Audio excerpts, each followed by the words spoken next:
বাংলাদেশের সাবেক প্রধানমন্ত্রী শেখ হাসিনার ভাগ্নে ব্রিটিশ সংসদ সদস্য টিউলিপ সিদ্দিক বাংলাদেশের দুর্নীতি দমন কমিশনের বিরুদ্ধে আইনি লড়াইয়ে নামতে যাচ্ছেন। গত 1 ডিসেম্বর ঢাকার একটি বিশেষ জজ আদালত প্লট দুর্নীতির এক মামলায় ব্রিটিশ লেবার পার্টির এমপি টিউলিপ সিদ্দিককে 2 বছরের কারাদণ্ড দেন। ভারতীয় সংবাদ মাধ্যম দ্য হিন্দুস্তান টাইমস টিউলিপ সিদ্দিকের ঘনিষ্ঠ এক ব্যক্তির বরাত দিয়ে বলেছে, বাংলাদেশ কর্তৃপক্ষের বিরুদ্ধে ব্যবস্থা নেওয়ার জন্য আইনি পরামর্শ নিচ্ছেন টিউলিপ সিদ্দিক। একাধিক সূত্রে জানা গেছে, 3টি আইনি পয়েন্টে গুরুতর লঙ্ঘন এবং একটি পয়েন্টে কালানুক্রমিক অসঙ্গতি বা ক্রোনোলজিক্যাল ইনকনসিস্টেন্সির অভিযোগ এনে বাংলাদেশের দুর্নীতি দমন কমিশনের বিরুদ্ধে অভিযোগ দায়ের করা হতে পারে। সেজন্য এরই মধ্যে মামলার রায়ের দিন বাংলাদেশের দুদকের আইনজীবীরা ব্রিটিশ সংবাদ মাধ্যমগুলোতে যেসব সাক্ষাৎকার দিয়েছেন সেগুলো সংগ্রহ করেছে টিউলিপের আইনি পরামর্শক প্রতিষ্ঠান স্টিফেনসন হারুচ। দুদকের বিরুদ্ধে আইনি ব্যবস্থা নেয়ার আগে টিউলিপ সিদ্দিক যেহেতু ক্ষমতাসীন লেবার পার্টির সংসদ সদস্য, সে কারণে ব্রিটেনের পররাষ্ট্র দপ্তর এফসিজিওর মাধ্যমে দুদকের কাছে কৈফিয়ত তলব করা হতে পারে। আর এমনটি হলে বিষয়টি শুধু আইনি নয়, কূটনৈতিক ক্ষেত্রেও জটিলতা বাড়াতে পারে। ঢাকার বিশেষ জজ আদালত 4-এর বিচারক মোহাম্মদ রবিউল আলম গত বছরের 1 ডিসেম্বর রাজুকের পূর্বাচল নতুন শহর প্রকল্পে অবৈধভাবে প্লট বরাদ্দের মামলার রায় ঘোষণা করেন। এই মামলায় কেবল টিউলিপ সিদ্দিকী নন, তার মা শেখ রেহানা, খালা সাবেক প্রধানমন্ত্রী শেখ হাসিনাকেও অভিযুক্ত করা হয়েছিল। মূল অভিযোগ ছিল শেখ হাসিনা তার ক্ষমতার অপব্যবহার করে এবং টিউলিপ সিদ্দিকের ব্রিটিশ রাজনৈতিক প্রভাব ব্যবহার করে রাজধানী উন্নয়ন কর্তৃপক্ষ বা রাজুকের মূল্যবান জমি তাদের পরিবারের সদস্যদের নামে বরাদ্দ দিয়েছিলেন। আদালত এই অভিযোগকে আমলে নিয়ে শেখ হাসিনাকে 5 বছর, শেখ রেহানাকে 7 বছর এবং টিউলিপ সিদ্দিককে 2 বছরের কারাদণ্ড দিয়েছিলেন। এই বিচার প্রক্রিয়াটি মূলত পরিচালিত হয়েছিল আসামিদের অনুপস্থিতিতে, কারণ শেখ হাসিনা ও শেখ রেহানা গত 5 আগস্ট ভারতে চলে যান এবং টিউলিপ সিদ্দিক দীর্ঘদিন ধরেই লন্ডনে অবস্থান করছেন। টিউলিপ সিদ্দিক এই রায়কে একটি ক্যাঙ্গারু কোর্ট বা সাজানো বিচারের ফলাফল হিসেবে মন্তব্য করেছেন এবং একে তার বিরুদ্ধে পরিচালিত একটি রাজনৈতিক প্রতিহিংসামূলক প্রচারণা বলে দাবি করেছিলেন। টিউলিপের আইনি পরামর্শ প্রতিষ্ঠান যুক্তরাজ্যের স্টিফেনসন হারুচ দুদককে সতর্ক করে দিয়েছে, তাদের ক্লায়েন্ট মিথ্যা এবং বিরক্তিকর অভিযোগ এবং ক্ষতিকর বিষয়ে পদক্ষেপ নেওয়ার জন্য তার সম্পূর্ণ অধিকার সংরক্ষণ করে। টিউলিপের আইনজীবীরা বাংলাদেশের দুদকের কর্মকাণ্ডকে বেআইনি প্রচারণা হিসেবে বর্ণনা করেছেন, যার উদ্দেশ্য টিউলিপের সুনাম কলঙ্কিত করা এবং তার জনসেবায় হস্তক্ষেপ করা। ভারতের সংবাদ মাধ্যম দ্য হিন্দুস্তান টাইমসে 7 জানুয়ারি প্রকাশিত এক সংবাদে বলা হয়েছে, টিউলিপ সিদ্দিক বাংলাদেশের দুদকের বিরুদ্ধে আইনি ব্যবস্থা নেওয়ার উদ্যোগ নিয়েছেন। সূত্রগুলো বলছে, টিউলিপের বিরুদ্ধে বাংলাদেশের আদালত যে মামলা বা অভিযোগ এবং বিচারিক প্রক্রিয়ার রায় দিয়েছে সেখানে 3টি গুরুতর আইনি প্রক্রিয়ার লঙ্ঘন খুঁজে পেয়েছে তার আইনি পরামর্শক প্রতিষ্ঠান। প্রথম অভিযোগটি হলো, টিউলিপ সিদ্দিকের আইনজীবীদের পক্ষ থেকে বারবার দুদকের সাথে যোগাযোগের চেষ্টা করার পরও দুদক কোনো জবাব না দিয়ে টিউলিপ সিদ্দিকের অনুপস্থিতিতে এই মামলার রায় হয়েছে। দর্শক, বিষয়টি নিয়ে ব্রিটেনের নামকরা আইনজীবীরা বাংলাদেশের লন্ডন হাই কমিশনের কাছে চিঠি দিয়েছিলেন এই মামলার রায় হওয়ার আগে। 25 নভেম্বর দেওয়া ওই চিঠিতে স্বাক্ষর করেছিলেন সাবেক প্রধানমন্ত্রী টনি ব্লেয়ারের স্ত্রী চেরি ব্লেয়ার, সাবেক ব্রিটিশ বিচারমন্ত্রী রবার্ট বাকল্যান্ড, সাবেক attorney general Dominic Grieve, Philip Sands ও জিওফ্রি রবার্টসন। তারা সবাই কিংস কাউন্সিল অর্থাৎ রাজা কর্তৃক উচ্চ মর্যাদা সম্পন্ন আইনজীবী। হাই প্রোফাইল এই আইনজীবীরা বলছেন, টিউলিপ ন্যায় বিচারের মৌলিক অধিকার থেকে বঞ্চিত। এই বিষয়টি উল্লেখ করে ব্রিটিশ ও আন্তর্জাতিক সংবাদ মাধ্যমের খবরে বেশ গুরুত্ব পায় অভিযুক্তের অনুপস্থিতিতে বিচারের বিষয়টি। ব্রিটিশ ও আন্তর্জাতিক অনেক সংবাদ মাধ্যমে টিউলিপ সিদ্দিকের দণ্ডকে বাংলাদেশের বৃহত্তর রাজনৈতিক পট পরিবর্তন এবং সাবেক ক্ষমতাসীনদের উপর প্রতিশোধমূলক আইনি প্রক্রিয়ার অংশ হিসেবে দেখছে। বাংলাদেশের দুর্নীতি দমন কমিশনের বিরুদ্ধে টিউলিপ সিদ্দিকের ব্রিটিশ আইনজীবীদের দ্বিতীয় অভিযোগটি হলো শোনা কথা ও সাক্ষ্যের দুর্বলতা।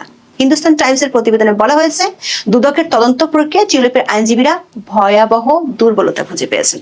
প্রতিবেদন অনুযায়ী টিউলিপ সিদ্দিকের বিরুদ্ধে রায়ের পর দুদকের আইনজীবীরা সাংবাদিকদের ব্রিফিং করার সময় স্বীকার করেন, টিউলিপ সিদ্দিক সরাসরি কোনো প্রভাব খাটিয়েছিলেন এমন কোনো লিখিত বা ডিজিটাল প্রমাণ যেমন হোয়াটসঅ্যাপ বা ইমেল তাদের কাছে নেই। এই দুর্বলতাগুলো ব্রিটিশ আদালতে তুলে ধরার জন্য এরই মধ্যে গত 1 ডিসেম্বর রায়ের দিন ও তারপর ব্রিটিশ এবং আন্তর্জাতিক সংবাদ মাধ্যমে প্রচারিত দুদকের আইনজীবীদের সাক্ষাৎকারগুলো সংগ্রহ করেছে স্টিফেনসন হারুচ। ওই দিন বিবিসির খবরে প্রচার হয়েছিল, এই মামলায় নিযুক্ত স্পেশাল পিপি তরিকুল ইসলাম জানিয়েছেন, কেবলমাত্র সাক্ষীদের সাক্ষ্য ও জবানবন্দি ছাড়া এই অভিযোগ প্রমাণের সপক্ষে কোনো তথ্য প্রমাণ নেই। অর্থাৎ অ্যাপের মাধ্যমে মির সিদ্দিকের আসামিদের সাথে যোগাযোগ করে প্রভাবিত করার কোনো স্ক্রিনশট বা নথি প্রমাণ হিসেবে আদালতে উপস্থাপন করেনি দুদকের আইনজীবীরা। তরিকুল ইসলাম বলেছেন, হোয়াটসঅ্যাপে মির সিদ্দিক যোগাযোগ করেছেন, তবে হোয়াটসঅ্যাপের যোগাযোগের কোনো স্ক্রিনশট বা কপি আছে কিনা সাংবাদিকদের এমন প্রশ্নের উত্তরে তরিকুল ইসলাম বলেন, না, সাক্ষী ওসমান গনি এবং উজ্জ্বল হোসেন ম্যাজিস্ট্রেটের কাছে 164 ধারায় স্বীকারোক্তিমূলক জবানবন্দিতে জানিয়েছেন টিউলিপ সিদ্দিক সাবেক প্রধানমন্ত্রী শেখ হাসিনার প্রিন্সিপাল সেক্রেটারি জনাব সালাউদ্দিনের সাথে যোগাযোগ করে তার মা, ভাই ও বোনকে প্লট বরাদ্দ দিতে প্ররোচিত করেছেন, উস্কানি দিয়েছেন। হোয়াটসঅ্যাপে মির সিদ্দিকের দেয়া মেসেজের কোনো স্ক্রিনশট বা কপি আইনজীবীদের কাছে নেই বলে জানান তারা। দর্শক, আইনি পরিভাষায় বিষয়টিকে বলা হয় হিয়ারসে এভিডেন্স বা শ্রুতি কথা। এটি সাধারণত আন্তর্জাতিক আইনি মানদণ্ডে অত্যন্ত দুর্বল প্রমাণ হিসেবে গণ্য হয়, বিশেষ করে যখন অভিযুক্ত ব্যক্তি একজন বিদেশি সংসদ সদস্য এবং ঘটনাটি একটি উচ্চ পর্যায়ের দুর্নীতি মামলা। তখন কেবল শুনেছি এমন সাক্ষীর উপর ভিত্তি করে সাজা প্রদান করা বিচারিক অপেশাদারিত্বের পরিচয় দেয়। টিউলিপ সিদ্দিক দাবি করেছেন যে তিনি ওসমান গনি বা ইকবাল হোসেন নামে কাউকে চেনেন না এবং তাদের সাথে তার কখনোই কোনো যোগাযোগ হয়নি। এমনকি ব্রিটিশ আইনজীবীরা ঘেঁটে দেখেছেন বিষয়টি বাংলাদেশের সাক্ষ্য আইন বা এভিডেন্স অ্যাক্টের চ্যাপ্টার 5 এর section 65A admissible of digital records বা ডিজিটাল প্রমাণের গ্রহণযোগ্যতাকে ভায়োলেট করা হয়েছে। আইনের ধারায় 65B এর উপধারা 4 অনুযায়ী ইলেকট্রনিক রেকর্ড যেমন স্ক্রিনশট, চ্যাটলগ, ইমেল ইত্যাদি আদালতের প্রমাণ হিসেবে পেশ করতে হলে অবশ্যই একটি বাধ্যতামূলক সনদ বা ম্যান্ডেটরি সার্টিফিকেট জমা দিতে হয়। এই সনদে প্রমাণ করতে হয় যে ডিজিটাল প্রমাণটি যে কম্পিউটার বা ডিভাইস থেকে নেওয়া হয়েছে সেটি সচল ছিল এবং প্রমাণের অখণ্ডতা বা ইন্টিগ্রিটি বজায় আছে। এই সনদ ছাড়া ডিজিটাল প্রমাণ গৌণ সাক্ষ্য হিসেবে অগ্রহণযোগ্য। টিউলিপের আইনজীবীরা তৃতীয় যে অভিযোগটি আনতে যাচ্ছে সেটি হলো তাদের মক্কেলের সংশ্লিষ্টহীনতা। এখানে টিউলিপের আইনজীবীরা দুটো বিষয় আদালতের সামনে আনতে পারেন। একটি হলো শেখ হাসিনার পরিবারের বিরুদ্ধে পূর্বাঞ্চলের 6টি প্লট নিয়ে 6টি মামলা হয়েছে।